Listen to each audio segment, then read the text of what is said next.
Welcome back. Well, efforts are underway to recycle Mardi Gras beads. Drop-offs are now set up throughout the Twin Cities. Jason Gregory joins us now with more on how it works. Jason. Jennifer, I spoke to Adrienne LaFrance Wells. She says that this program aims to promote environmental sustainability within the community. Mardi Gras celebrations can be fun, but the aftermath can be the opposite for the environment.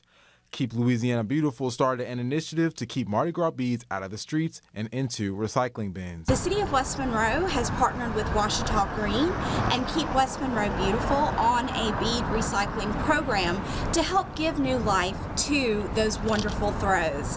The program aims to promote environmental sustainability, also reminding those not to litter and keep the beads and other Mardi Gras merchandise off the streets.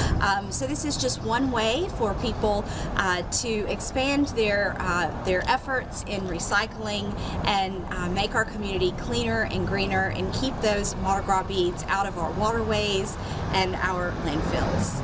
The beads collected are expected to go towards more Mardi Gras festivities for kids.